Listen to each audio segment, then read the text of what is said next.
Hello friends, welcome to the learn with Shiv. Discuss करेंगे DSSB, TGT, PGT और PRT Hindi के syllabus के बारे में। जैसे कि DSSB की वैकेंसी आउट हो चुकी है और सबसे बड़ा सवाल रहता है कि हम DSSB का सिलेबस क्या होगा। DSSB हमें कोई भी फिक्स सिलेबस नहीं देता, पर अभी तक के जितने भी क्वेश्चन पेपर हुए तो उसके हिसाब से हम उसका एक सिलेबस बना सकते हैं कि मतलब कहाँ कहाँ से हमें क्वेश्चन देखने को मिलते हैं।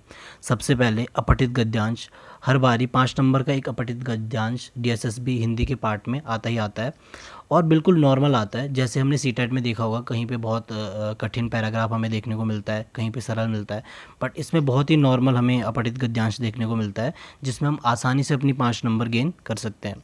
उसके बाद वाक्य निर्माण, वाक्य रचना के अंतर्गत अगर हम कहें तो कर्तृवाच्य, कर्मवाच्य, भाववाच्य और सरल वाक्य, संयुक्त वाक्य, मिश्रित वाक्य और अर्थ के आधार पर, रचना के आधार पर, प्रयोग के आधार पर जितने भी वाक्य होते हैं हमें सारे तैयार करने हैं।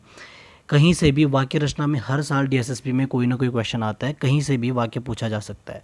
उसके बाद उसी प्रकार शब्द रचना भी रचना के आधार पर, उत्पत्ति के आधार पर, अर्थ के आधार पर, काव्य शास्त्रीय आधार पर बहुत तरीके से शब्द रचना से हमें क्वेश्चन देखने को मिलते हैं। जैसे तत्सम शब्द, तद्भव शब्द, देशज शब्द, विदेशज शब्द, आपका अविधा, व्यंजना, लक्षणा, इससे हमें हर बारी कोई ना कोई क्वेश्चन देखने को मिलता है। उसी प्रकार वर्ण और वर्ण के भेद से भी, संज्ञा, सर्वनाम, विशेषण तथा उनके भेद।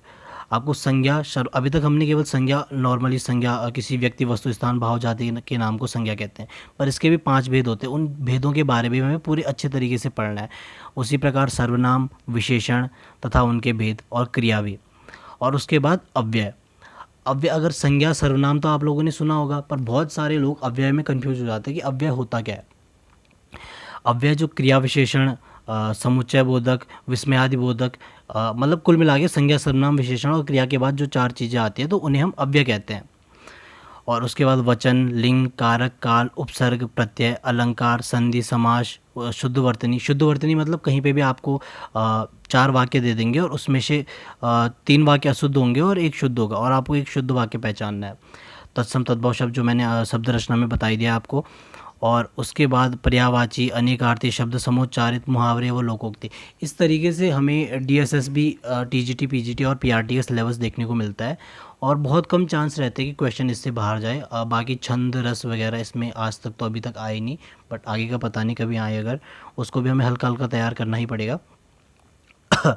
बाकी अगर हम बात करें कि इसके लिए हम पेड बैच लें या कहीं ऑनलाइन पढ़े, और अगर आप कैपेबल हैं, अगर आप ले सकते हैं तो ज़रूर लीजिए। पर अगर आप कैपेबल नहीं है पेड बैच के लिए, तो यूट्यूब पे बहुत सारे चैनल ऐसे हैं जो बिल्कुल फ्री में कोर्स करवा रहे हैं, तो आप उन पे एक बारी देख सकते हैं।